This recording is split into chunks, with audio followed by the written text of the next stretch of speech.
So, hello, folks. Welcome along to another episode of CARA TV. Not this week's, because they're not weekly, but this episode we have Carys Harding. Sorry, I'll even get the name right. Carys Harding. I nearly said Morgan, actually.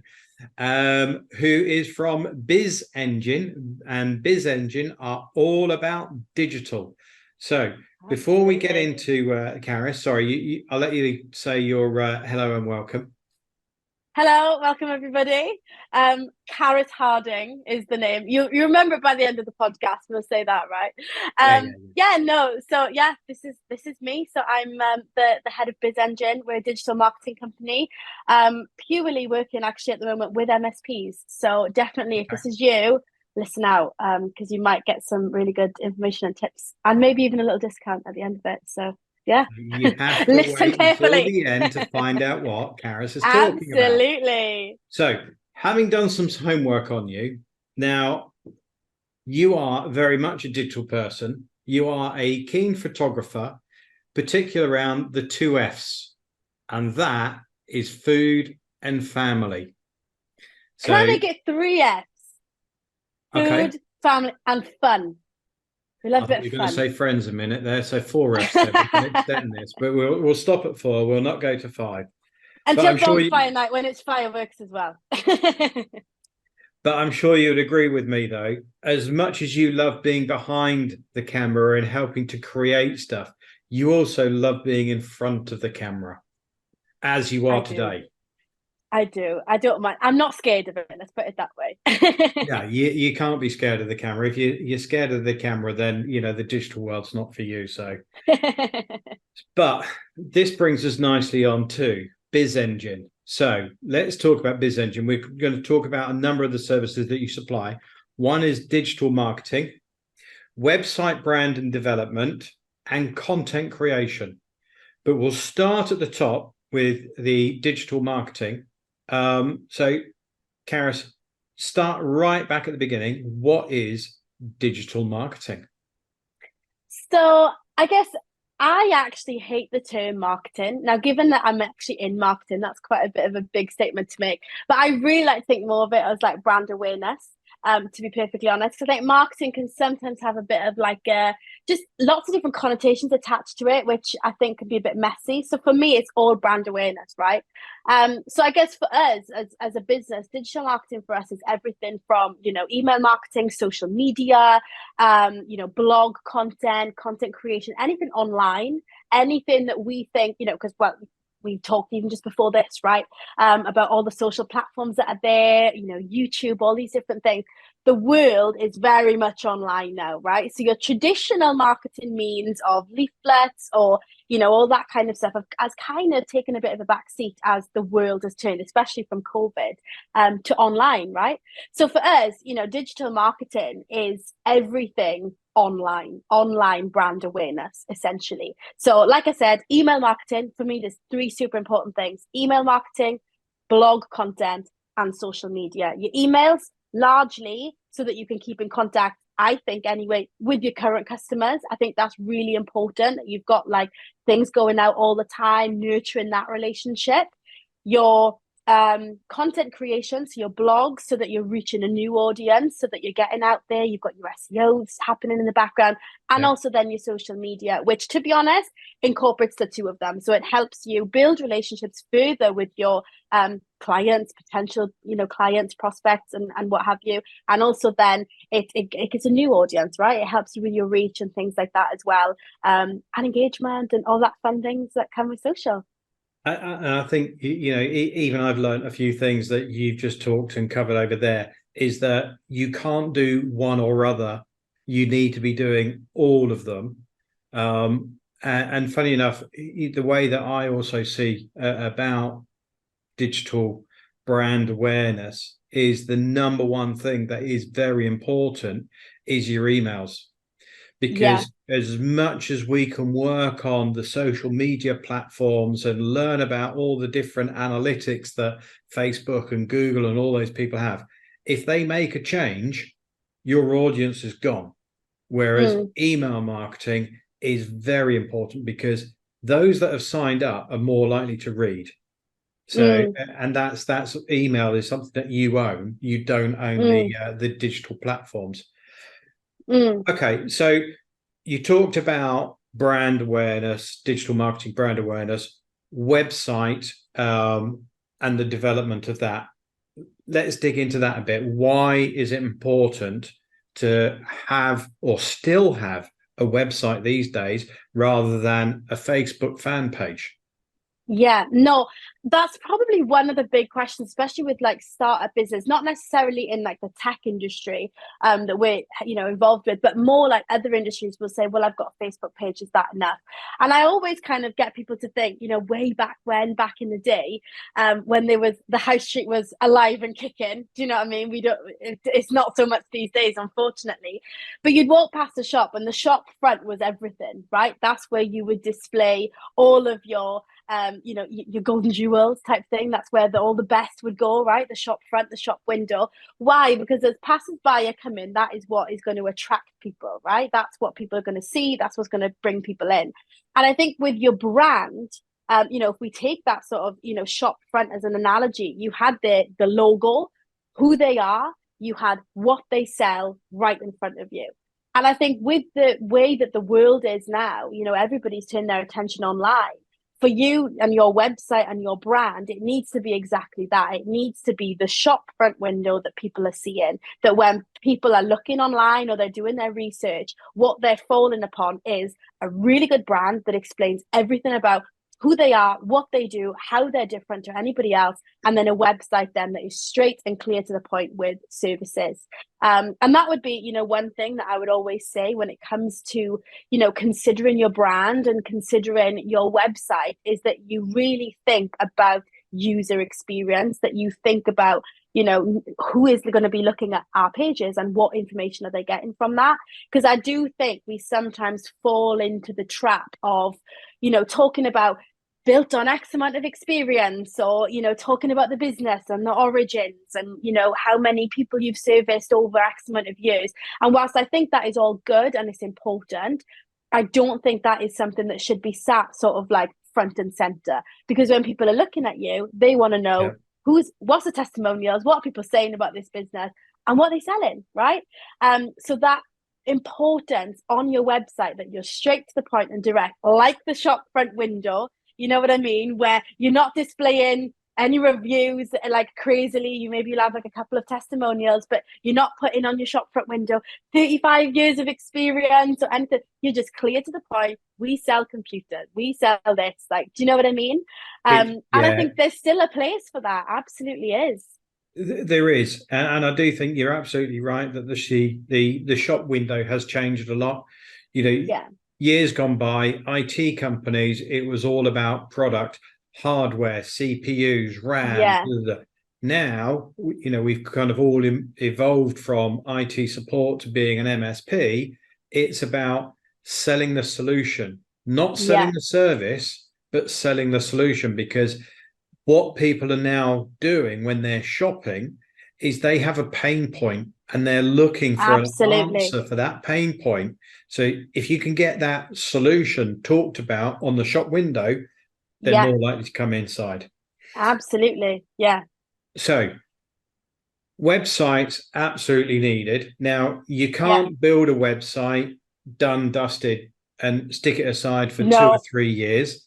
It needs nurturing, just like everything else these days. So one of the other services that you provide is content creation. Yeah. Now, let's talk about content creation, because again, we're in a digital world. It expands way beyond just blog writing. There's videos, there's different content for different platforms, whether you're on Facebook, LinkedIn, on your website. Tell me, why is content so important? Well, you probably heard the phrase yourself, content is king, right? And look, the ideal situation would be that everybody's pushing things out on all platforms, everywhere, all time, right? To get views, to get reach, to get all of that. Now, realistically, that isn't possible. Well, it is possible if you've got a lot of money to push it and back it, right? But for a lot of, business, especially in the IT industry, it's about making sure that your money goes as far as it can based on all these different things, right? Now, content is absolutely king. And the reason that I say that is because I think, especially with social media, that's where people will really get an insight into who the business is a lot more than just what they see on a website. On social media, you can be way more tips and tricks, savvy, way more to the point. You can be way more educational and informative than what you can be, on a website or more traditional, marketing means. You can jump up and do a live if you wanted to. There's so many different things. Look at us now on a podcast, right? There's so many different ways that you can actually get your information, your services across without being super direct like it used to be back in the day, right? Yeah. And so for my perspective, I think the more content you can get out there, the more of a digital footprint that you build, the more opportunity there is for people to see you as a business, that brand awareness that we talked about, but also more of an opportunity for people to see you and trust you and understand that, your onions. Do you know what I mean? You know what you're talking about. Yes. They're seeing evidence of that through testimonials. They're seeing evidence of that through bringing other people in and other people talking about you. It's just, if you do it well, it can be a minefield of really good information that will really help support your business. If you make sure that you are using, everything that's in front of you to the best of your ability. Yeah, and I think earlier on you touched on a point there as well about having all this different content that's out there, because we know now that the buyer's journey is far longer these days than it used to be. So, Yeah. Years gone by, it was very much like, do you want it or not? It was really Yeah. pushy, but there was less, the buyer could do less homework. Now, Yeah. the buyer has the power. They can do far more homework, doing a bit of stalking of the business on the website, social media, LinkedIn, looking at not just the business, but actually look at the employees of the business, what they're posting on LinkedIn and stuff. So, there's a lot of different types of content that are out there, and not one fits all. But no, but go on. Sorry. No, do you know what? You make a great point there in that, there is a lot more available for people to go and have a look, like Google and things like that. You can search anything now. But I do think the more stuff you have out there, like, for example, blog content on your website, followed with, video content and all of that. Like, if you can get people scrolling through your website and looking through all of your content rather than jumping off, which is why, again, it's so important that shop front window is looking really good, really, heavy with good content, not just words, but actual stuff that people can really digest, and a variety of things, right? Because people learn differently, people take in information differently. So the more content you have, the more opportunity you have for that one person. You don't know how they take stuff in, right? So the more you've got also, on there, you're giving yourself chance. Also, that content has to have a personality around them. I have seen way too many websites. Now, you're going to laugh at this. Best of breed. It's like keywords or key sentences that somebody said, and I've seen it repeated 1,000 times, or templated stuff where people have just been absolutely lazy and gone copy and paste. If you want something, you've got to be yourself, and that's what you've got to sell. So sorry, coming back, SEO ranking, all this content, does it help? Absolutely, yes. So, and that's the best thing that I kind of, we're talking with a lot of our clients is, why do I need a blog? Why do I need this? Why do that? Because when people are Google searching, right, if I'm going to look at now, password management, for example, if you're the one that's writing a blog all about password management and why you need it for all of your staff, and you've got a piece of content on there which has got all the SEOs and you've written it well and you've written it properly, and you've got all your keywords on there, people then stumble upon that, they're already on your website. you've already done the hardest task of getting someone to see you, right? They're already seeing you. Yeah. By reading that information, they're thinking, okay, we're starting to trust this business. Starting to understand what they do. You look up, oh, wow, they actually sell password management as part of a solution, right? Then all of a sudden, because they're already on your website, they've read from you, they understand you, they've got maybe some testimonials that are on the side that they can see, a trusted person has actually, worked this business before. They might not even look elsewhere. And that's the power of having content, having things that are done really well with SEO, with keywords that are thought about, is that it just maximizes opportunity then for, like you're saying, to shorten that buyer's journey that little bit more, just by being smart about what we're doing.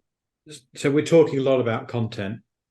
How often should you put new, fresh content up available for people to see? As often as you can would be always my advice. Now, obviously, we can say that is the dream, isn't it? Do you know what I mean? But I would say, for a business, I'd say a blog a week would actually be really good. Really That's good. Hard work. But it is, which is why I would say if you're going to settle for anything, a blog a month. Get a blog on your website a month so you've got fresh eyes every single month on a particular topic. Get an email newsletter out, and not necessarily talking about the business, but talking about what's happening in the world. Give someone something to read, something juicy, with a little call to action at the end of it. And then every day on social media, get something out. Because social media, it changes a lot quicker, doesn't it? In that sense. I can do the social media side, but having a good, decent blog, that can be hard work. I mean, when we talk about blogs, what is an appropriate length? How many words should a blog be? I would say, I would always say quality over quantity when it comes to that. I think even if you were to put a piece of content out, which is 3 points in a poem, is what I like to say. Do you know what I mean? Really direct, straight to the point. You're introducing it. You're giving people really quick information to digest, and then you're rounding it off. I don't see why that can't just be 500 words. You know what I mean? 300 words, even if you're going to do a LinkedIn article, just so that you've got something out there. You know what I mean? That's really good content that people can digest. I'm going to throw a curveball in here. All right. Okay. So we're talking about blogs, and the blogs are on your website.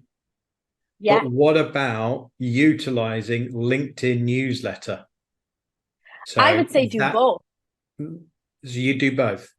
I would do both, and I would be strategic about it. So you put it on your website first, post about it, direct some traffic. A couple of weeks later, take that same piece of content, repurpose it slightly, and pop it on LinkedIn. That's how I would do it. Okay, that's interesting. You're saving yourself some time, you're getting the web traffic, but then you're also getting that piece of engagement. Then people are reading it from you. You're targeting two different audiences, right? The people who love a blog and people who might want to just quickly, let me see what Rob's talking about. Do you know what I mean? They're two different audiences sometimes, so you can post them. And then when you have got all of this content, and I've seen it where people have remarketed some old content, but because there is the automation tool, the remarketing, the content is way out of date. How far back can you remarket content? I would say always consider relevance. And as a rule of thumb with us as a business, we service a lot of different people as well as businesses. Our general rule is anything over a week we don't tend to put out there, and the reason why is because we think relevance is so important. So for example, if we're talking social media terms, Twitter completely rebranded to X. That's old news now. You know what I mean? Posting about that today would be completely old news. Yeah. At the time, one of our clients actually posted about that at the time. We actually did it for them, and they appeared, on the LinkedIn news section, right? Got loads of engagement, loads of reach from that because it was relevant at the time. Posting this now would have a very different effect. So I would say, when you're looking at the content, if you're talking about cyber essentials and you're posting an article on that, that doesn't tend to change. You know what I mean? Right. That is sort of evergreen, right? Cyber essentials has only changed a handful of times since it's been launched. So some things like that, you can get away with posting.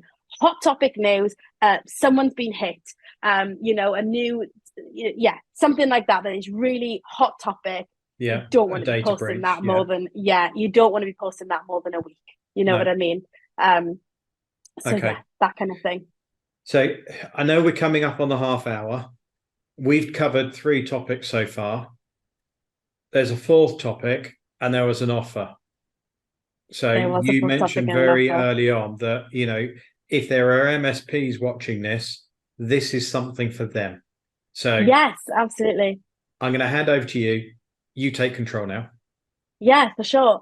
So yeah, we've talked a lot about obviously digital marketing. We've talked about all these different ways that you can be, leveraging the business. But in all honesty, right, what I'm seeing a lot of at the moment is the personal branding. And Rob, we've even spoken about it, right? That No one can seeing be a me. lot of different people. It's the train selfies, it's the feet. It's kind of, it's getting somewhere, right?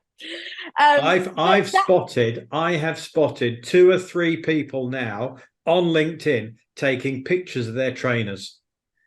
I know where you're it a started. trendsetter, right? This, you heard it here first. It was Rob. Everybody, it was Rob.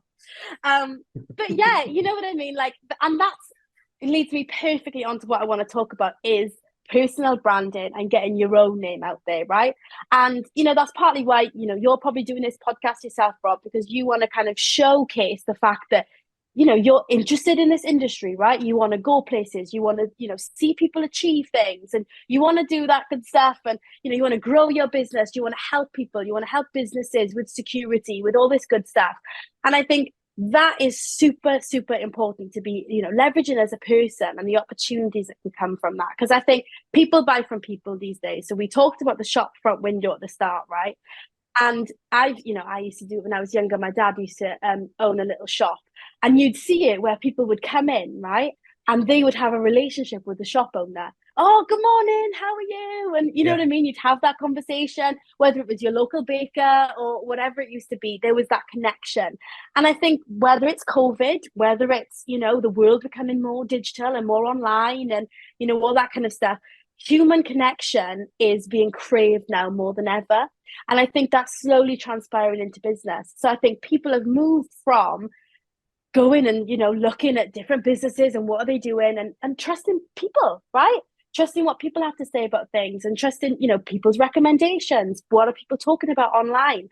And so what we've started doing as a business is actually promoting more our C-suite marketing service, which essentially jumps on that completely. So instead of, or as well as, marketing the business and getting that information across over, your solutions and services, actually talking about the business leader, because at the end of the day, you're the one that's at the forefront of that business. It's your vision that's going through the business. It's your, values and your everything that's going through. So why not have some of that, relationship building and that community aspect from yourself as well as the business, and what we're seeing is just by posting things, it's actually quite funny because, just like that example earlier where we're posting stuff, people come from far and wide and they start looking at what you're doing and they start looking at where you're going and what you're talking about, Yeah. and before you know it, you start establishing yourself as an industry thought leader or whatever you want to call it,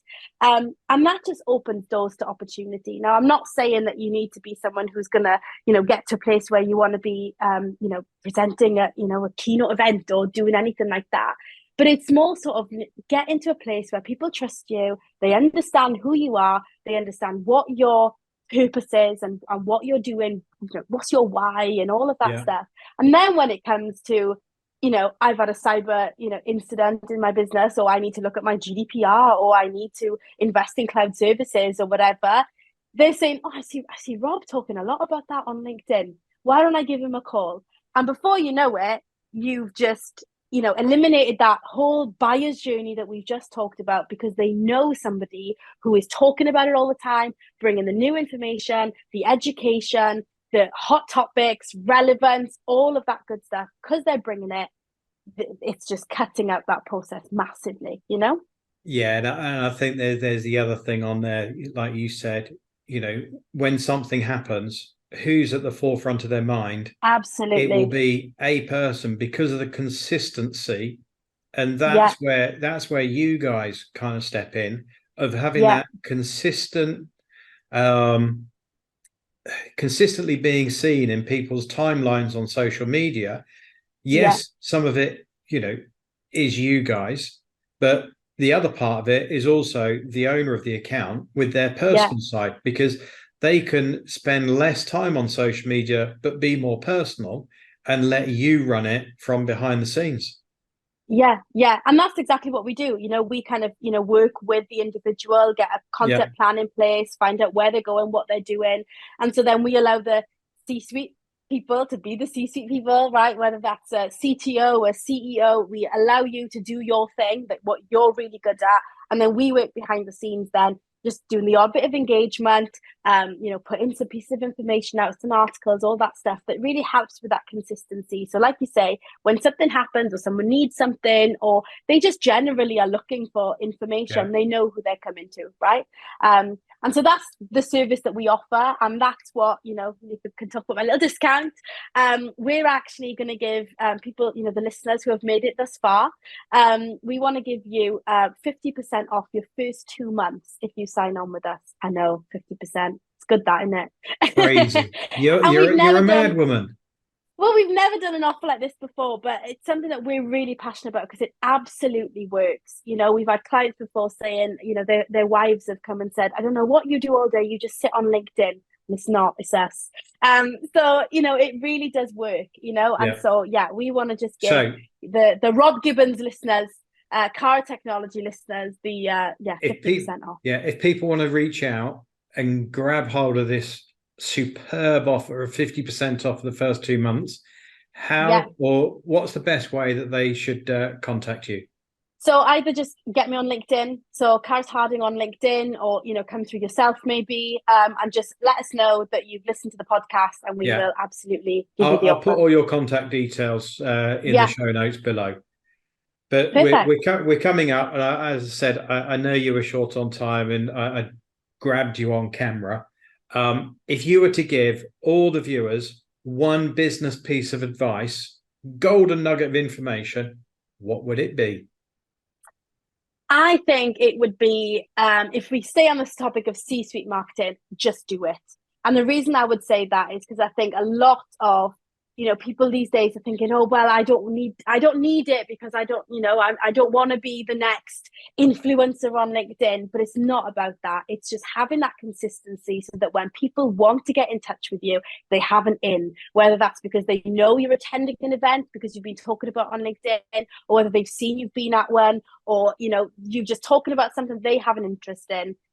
They know that you're there. So mine would be just do it, give it a go, see how you get on, because you'll be amazed at the opportunities that can come just from talking about what it is you're doing, the highs, the lows, everything. And And yeah, that would it's be not my golden nugget. and let's be honest, it's not difficult. Whatever Yeah, industry you work in, you have skill and knowledge about that industry. So it's yeah, just getting in front of the camera and yeah, talking about what you most comfortable talking about anyway.